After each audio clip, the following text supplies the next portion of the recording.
Your expertise is so important. You're at the Special Competitive Studies Project. You were also helping with national security at the government level and the China director there, Liza. So are you on the idea that it's a fairy tale, that they're behind, that actually they are in lockstep with the United States in terms of AI agility and compute power?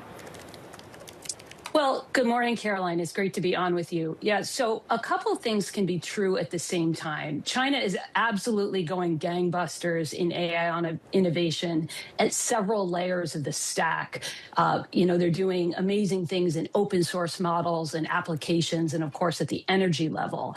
Where America's number one advantage still lies is in computing power at scale. I think that's widely agreed upon.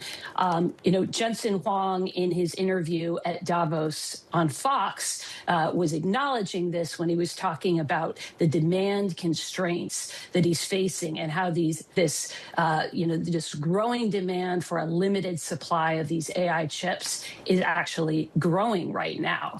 And so that's why it's somewhat ironic and unfortunate. Liza, for where let me just jump in here.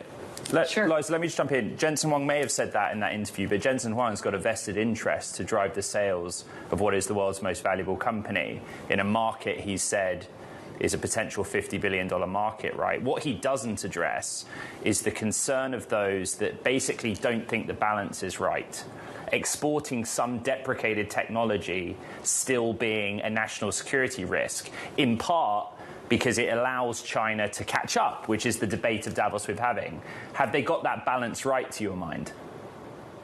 No, the current policy in the United States doesn't. They are the policy to license H200 chips to China is giving them a lifeline right where they need it most. The compute advantage that the United States has was poised to grow exponentially if the controls stay in place. But President Trump and Jensen Huang, for the reasons you suggest, NVIDIA wants a foothold in the China market. What's ironic, of course, is that now Xi Jinping is waffling about whether he's even going to let his companies buy many of these H200 chips because he wants to make sure that much of the demand is going to the domestic chip makers.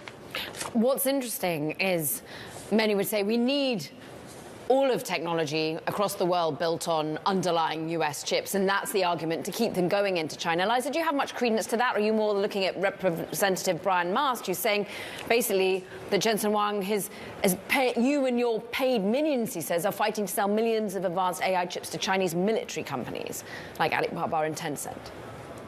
Yeah, it's interesting that Jensen Huang is trying to shift the narrative away from the military aspects of AI. Of course, these chips are inherently dual use, and China has a military-civil fusion system in place where you can't guarantee that once these chips get into China that they won't make them available for military use. That's just a fantasy that we can sort of control that.